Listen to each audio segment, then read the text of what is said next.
Bienvenidos al Instituto Sabio Nacional Antúnez de Mayolo. Quien les habla es el profesor Felipe Pozú, encargado de la unidad didáctica Introducción a la Administración de Negocios. Hoy trabajaremos la unidad de aprendizaje número 2, el tema 4, ciclos de vida y modelos de gestión de las empresas familiares. Comencemos. Habíamos visto que las empresas familiares son un conjunto de empresas que son creadas por miembros de una o de varias familias con un vínculo u objetivo en común. Y que estas empresas tienen ciertas particularidades, como por ejemplo que tienen la gestión, tienen la conducción, la administración en manos de la familia. Ello tiene una serie de ventajas y desventajas que ya hemos visto. Y producto de esas ventajas y desventajas debemos entender que las empresas familiares tienen un ciclo de vida. Así como los productos tienen un ciclo de vida en el que se crean, se desarrollan, maduran, se mantienen y desaparecen con el tiempo, las empresas familiares también tienden a desaparecer con el tiempo. Pero no desaparecen porque los clientes ya no quieran sus productos o servicios como ocurre en otros casos. Generalmente las empresas familiares pasan por algo que se llama crisis familiar, que no permite que la continuidad de la empresa siga. Por ejemplo, veamos aquí, el ciclo de vida de las empresas familiares tiene claras diferencias con el de las no familiares, ya que no nos encontramos con el problema, como les menciono, el problema de los productos, sino que nos encontramos con un problema que se llama problema de sucesión, es decir, de las siguientes personas que van a recibir o van a hacerse cargo de la empresa. Entonces, según un proverbio chino, dice, la riqueza nunca sobrevive a 3 generaciones. ¿Qué quiere decirnos este proverbio chino? Que la riqueza obtenida o realizada por una generación a través de un negocio o emprendimiento no va a sobrevivir a 3 generaciones. Generalmente, después de esas 3 generaciones desaparece. ¿Pero por qué desaparece? ¿Por qué? Porque muchas veces el conflicto de intereses que tienen las familias y sus integrantes hacen que no se logren acuerdos y que la empresa desaparezca. A no ser que los miembros tomen decisiones muy acertadas y que permita que estas empresas se mantengan en el tiempo. El paso de una empresa de la primera generación, es decir, de sus creadores, de sus fundadores, a la segunda generación, es sumamente delicada. Y una prueba de ello es que de los 2/3 de las empresas familiares, ¿sí? 2/3 de las empresas familiares no logran sobrevivir a la primera generación. Imagínense qué cantidad, 2/3 de las empresas familiares no logran sobrevivir a la segunda o primera generación, según sea el caso. Estamos diciendo de que de cada 90 empresas familiares, 60 no logran sobrevivir a esa primera generación que los creó. ¿Pero por qué no logran sobrevivir? ¿Cuál es el problema? ¿No venden? ¿No tienen clientes? ¿A la gente no les gustan sus productos? No, ese no es el problema. Veamos en qué consiste la dificultad. En la primera generación, los padres de la empresa van a hacer que esta empresa nazca. En la primera generación la empresa ha sido creada con muchas ganas, ímpetu, iniciativa, alegría. La familia es pequeña, papá, mamá y un hijo. Y el papá y la mamá deciden crear un negocio para poder hacerlo grande y mejorar las condiciones de sus familias. Entonces, la familia es pequeña, tienen una serie de relaciones, ¿no?, muy íntimas, intensas, fuertes, lazos sólidos, y el negocio es nuevo, y los factores que los motivan son diversos, y esos motores van a ser pues la fortaleza, esos motivos para que mi empresa salga adelante.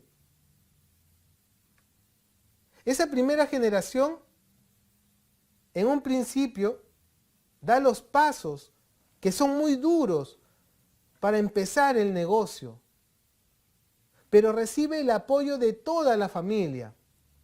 Recibe el apoyo de los suegros, recibe el apoyo y el ánimo de los hermanos, recibe el apoyo de los hijos que están ahí constantemente apoyando.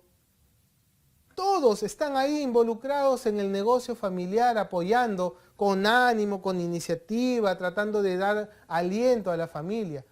Una vez que el negocio se consolida, suele producirse la etapa de crecimiento del negocio, está en auge y empieza uno a plantearse objetivos más rigurosos, más ambiciosos. Empieza a incorporar de repente personas producto de que ha crecido y tiene que atender más público y contratas personal. Y estas personas son ajenas a la familia. Pero los dueños, los creadores del negocio, siguen ahí, siguen como parte de ese motor constante empujando el negocio. En esa primera generación, el empresario fundador considera a la empresa como que ha creado, no sé, una garantía para su futuro, para el futuro de sus hijos, para su familia. Tiene un vínculo importante con la empresa, la quiere, la siente suya, es parte de su ser. Eso genera la unión de la familia en torno a la empresa, todos se sienten orgullosos.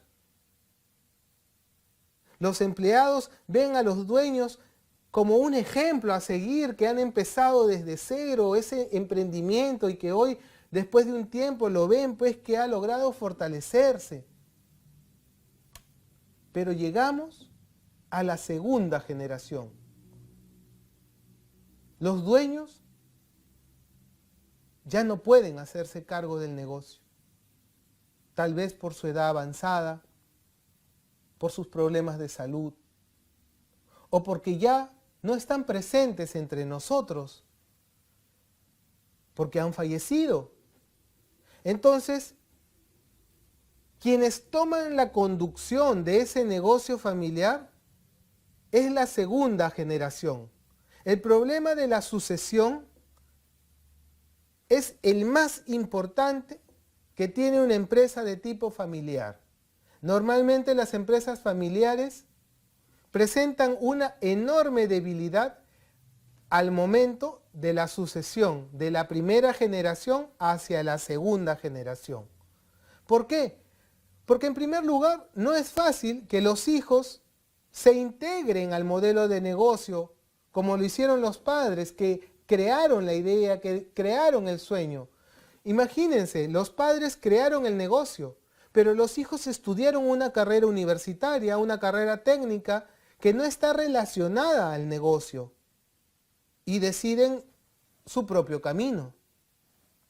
Entonces, cuando los padres ya no pueden hacerse cargo del negocio, los hijos tienen que tomar las riendas. Y yo muchas veces estudié para ser ingeniero agrónomo y no estudié para panificación. Y no me voy a poder hacer cargo de la gran panadería, pastelería que tenemos con 10 locales, porque yo de panadería no sé nada. Lo mío es de agroindustrias. Entonces tenemos ahí un problema, porque los hijos no se pueden integrar con facilidad muchas veces al negocio.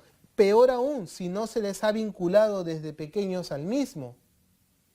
Por ello la importancia de que cuando tenemos un negocio familiar debemos buscar generarle interés a nuestros hijos desde pequeños por el negocio para que lo entiendan y se familiaricen con él y participen activamente.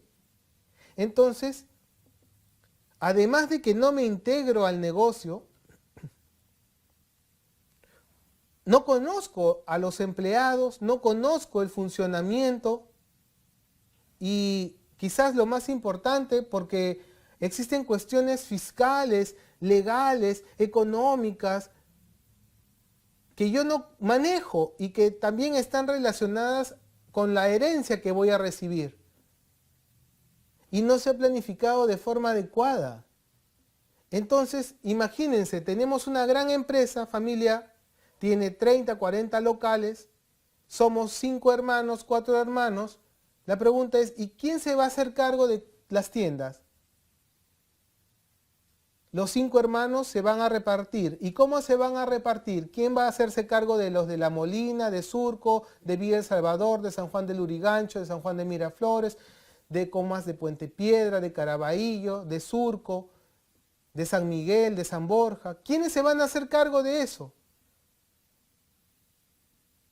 El problema se presenta porque la primera generación, los creadores, los padres, no hicieron esa previsión, no tomaron en cuenta que algún día no iban a poder conducir la empresa y sus hijos iban a tener que hacerse cargo, iban a tener que pasar por esta dificultad de tener que ponerse de acuerdo para ver si se reparten las tiendas, si lo venden todo, si lo desaparecen o si continúan con el negocio y nombran un representante de los 5 hermanos que sea el gerente, el administrador o los encargados de economía, etc. Entonces se suscitan los problemas. Como podemos ver en la imagen, personas agestadas, todas con espíritu de rivalidad. Es una fase, ¿no?, en el que hay un crecimiento, ¿no?, porque ya obviamente hay una capacidad de control, una capacidad de dirección, hay una renovación, porque son los hermanos ahora los que se van a hacer cargo de la empresa sobre los padres ya no están, y van a influir una serie de factores, como por ejemplo, ver de armonizar entre nosotros, ver si se va a mantener la visión del negocio, ver cómo se va a suscitar en el futuro la marca, pero eso es parte de la formación de cada uno de los hijos y cada uno de ellos tiene su propia cultura, sus propias preferencias, sus propios gustos, sus propios prejuicios frente a sus otros hermanos y eso va a generar muchas veces dificultades. Entonces solo una buena planificación en la empresa en esta etapa de sucesión y ver las cosas desde una perspectiva de madurez, entonces permitirá obviamente la continuidad del negocio. Pero en muchos casos esto no se da, porque no llegan a acuerdos, se generan más conflictos, hay rivalidades, empiezan los problemas legales entre hermanos, producto de que no hubo una buena previsión. Pero imaginémonos que todo va en armonía y que hubo una previsión, los padres, creadores del negocio, hablaron con sus hijos, les dieron funciones a cada uno de ellos, les dijeron que cuando mueran, según un testamento, cada uno iba a recibir una parte del negocio o se iban a hacer cargo todos y cada uno iba a administrar y gestionar lo que le correspondía o en conjunto iban a ponerse de acuerdo y cada uno se iba a hacer cargo de un área y eso está estipulado en la empresa, porque lo dejaron así los padres. Si se toman buenas decisiones, las cosas irán bien, pero va a llegar un momento en el que estos padres fallecen y le dejan a sus hijos el negocio también. Entonces estamos hablando de una tercera generación, ya no de los hijos, sino de los nietos. Entonces, el paso de una segunda generación hacia una tercera es muchísimo más crítica aún. Si se trata de tratar de mediar entre las personas en la segunda generación y es complicado, Imagínense tratar de mediar, tratar de conversar, de llegar a acuerdos con personas que muchas veces no se conocen tanto y no son tan cercanas. Entonces el paso de la segunda a la tercera generación, si se trata de medianas o grandes empresas, resulta algo mucho más complejo, ya que la familia ha aumentado considerablemente el número de miembros y la operación debe realizarse ya no solo entre hermanos, sino entre primos hermanos. Porque obviamente cada uno de los padres ha tenido hijos y estos hijos entre sí son primos hermanos. Ya no es como en la segunda generación en la que éramos solamente los hijos de los dueños y de repente el dueño tenía solo 2 hijos y entre los 2 hijos rápidamente se ponían de acuerdo o tenía un solo hijo y ese hijo es el que decidía todo. Ahora no. Si el padre tuvo 2 hijos, esos 2 hijos van a tener 1 o 2 hijos cada uno. Y esos 2 hijos, a su vez, van a tener hijos. Entonces estamos hablando de que entre los hijos de los 2 hermanos son primos hermanos. Y ahí va a haber un problema. Porque muchas veces ya entre primos hermanos, cada uno vive en un país, vives en una provincia, en otra provincia, en un distrito, en otro distrito. No es como los hijos iniciales que vivían junto a sus padres. Ahora están incluso separados geográficamente. Y si viviendo juntos era problemático llegar a acuerdos, imagínate ahora que están separados geográficamente, la complejidad. Entonces, esto genera muchos más conflictos y desacuerdos. La elección de un sucesor se complica. ¿Quién se va a hacer cargo de la empresa? Yo, no, yo, no, yo, pero ¿por qué tú? ¿Pero por qué él? Yo no quiero que un tercero, pero ¿por qué un tercero? Si desde el comienzo papá lo hacía, ¿por qué no lo puedo hacer yo? Y todos están en una discusión constante. Debemos de entender eso, más teniendo en cuenta que en esta nueva sucesión de personas están en juego los cónyuges de cada uno de los hijos. Obviamente, ahora son opiniones también de ellos, de las esposas, de los esposos, y ellos van a influenciar, obviamente, en las decisiones que tomen sus parejas, de alguna manera. Y pueden ser personas que no se identifiquen en absoluto, simplemente les dijeron tienes una herencia, tienes una empresa, tus papás te han dejado esto y tú, ¿y dónde? Acá, ¿y cómo me pongo de acuerdo? Yo no estoy interesado, yo quiero mi plata nomás, quiero mi dinero, que lo vendan. Y el resto no quiere venderlo, ¿cómo lo vamos a vender si esta empresa la empezó el abuelo, el bisabuelo? ¿Cómo va a ser así? Pero a mí no me importa, yo ni lo conocí. Entonces cada uno va a tener un interés personal. Normalmente, de la segunda a la tercera generación, solo sobrevive 1/3 de las empresas. Es decir, que solo un 11% de las empresas familiares superan esta tercera generación, ya que en muchos casos se ha perdido por completo el entusiasmo, el involucramiento que tenía el fundador, quien inició hace 3 generaciones la empresa. Yo solo quiero el dinero que me pueda dar eso rápido, dámelo ahorita, véndelo, deshazte de eso, no me interesa. Ya no hay entusiasmo. Pero ¿y cómo generamos entusiasmo? Bueno, la clave es formar a los sucesores, vincularlos con la empresa desde pequeños, familiarizarlos con los procesos, que estén vinculados permanentemente con el trabajo, para que ellos se sientan parte de él, lo conozcan, lo hagan suyo y más adelante puedan asumir el rol de conducción del negocio. Pero si los mantenemos divorciados, separados del negocio, no se vinculan, ¿cómo puedes querer algo con lo que no te relacionas? Y por eso es que existen una serie de modelos para entender el funcionamiento de las empresas familiares. Tenemos, por ejemplo, este modelo de los 3 círculos. ¿Qué dice el modelo de los 3 círculos? Dice que, como podemos ver aquí, esta herramienta nos va a permitir visualizar en lo objetivo nos va a servir como una ayuda para representar una forma visual de 3 círculos, 1, 2 y 3, que conforman una empresa familiar. En el círculo 1, ¿sí? En el círculo 1 podemos ver a la familia, es decir, los miembros de la familia. En el círculo 2 podemos ver quiénes son propietarios. ¿Sí? Ahí está la propiedad. En el círculo 3 podemos ver a la empresa propiamente dicha. Entonces, así como cada uno tiene un rol dentro del círculo, se forman intersecciones, es decir, uniones al cruzar estos 3 círculos. ¿Y qué quieren decir estas uniones? Bueno, como hemos dicho, el área 1 pertenece a cualquier miembro de la familia que sin tener y sin ser propietario ni estar trabajando en la empresa, puede influir de forma directa o indirecta en el futuro de las decisiones empresariales.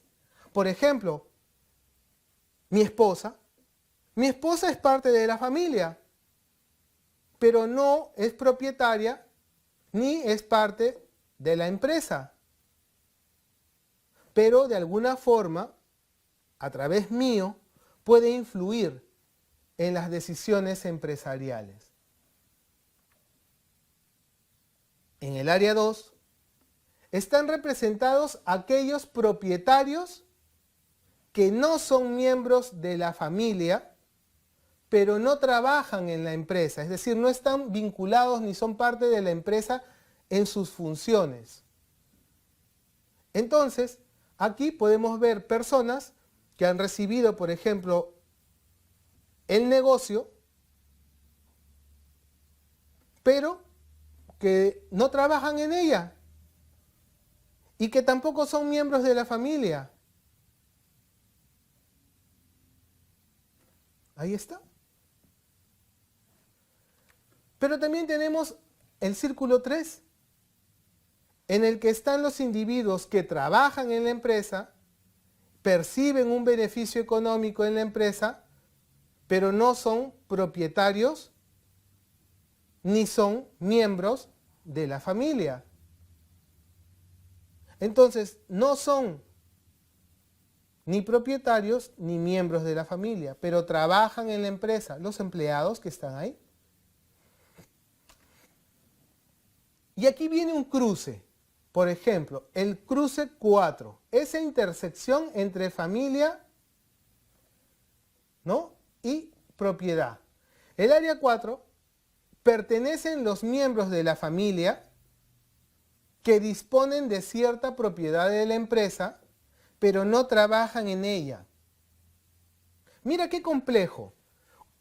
Esa persona es familiar, es dueño de la empresa, pero no trabaja en ella. Solamente se sienta a recibir sus utilidades cuando el negocio tiene el beneficio. No trabaja en la empresa. En la intersección 5 tenemos a los propietarios que trabajan en la empresa, pero no tienen ningún parentesco con la familia. Y esto ocurre porque generacionalmente muchas veces se va perdiendo el tema familiar y la empresa pasa a manos de terceros, o uno de los familiares le vende su participación a otra persona porque quiere deshacerse de ese negocio y quiere su dinero, y el negocio es atractivo para alguien y decide comprar dicha participación. Y entonces vamos a tener a una persona que es propietaria, que trabaja en la empresa, pero no tiene ningún parentesco con la familia. Y todos esos casos van a tener que buscar la forma de unificar criterios y ponerse de acuerdo. En la intersección 6, en la unión de familia y empresa, vemos pues a personas que pertenecen a los miembros de la familia, que sin ser propietarios trabajan en la empresa. Y por último, en la intersección 7 tenemos a aquellas personas que son propietarios, que además pertenecen a la familia y que además trabajan en la empresa. ¿Y para qué sirve este modelo de los 3 círculos? Sirve para poder analizar y entender la interacción que va a haber dentro del negocio y las dificultades que pueden presentarse en el mismo, producto de la situación de cada una de las personas. Porque no es lo mismo trabajar en el entorno 7, en el que todos son propietarios, trabajan en la empresa y son de la familia, entonces probablemente puedan llegar a acuerdos más rápidamente que aquellas personas que no son miembros de la familia, pero sí son propietarios y trabajan en la empresa, porque sus intereses van a ser diferentes. Por eso es que es tan importante que realices un análisis cuando tengas una empresa familiar. ¿Qué es lo que quieres de ella? ¿Qué buscas conseguir? ¿Quieres mantenerla en el tiempo? ¿Qué necesitas para mantenerla? ¿Formar a tus hijos? ¿Formar a tus nietos? ¿Hacerlos que generen interés? ¿O de repente lo que buscas es que crezca y antes de morir venderla y repartirle el dinero de la venta a tus hijos y así evitarles el sufrimiento y la preocupación de tener que hacerse cargo de este negocio? Esa decisión la tienes que tomar únicamente tú y las personas que están vinculadas a tu negocio de manera directa. Por eso la importancia de informarnos antes de realizar y de mantener un emprendimiento. No olvides revisar tu material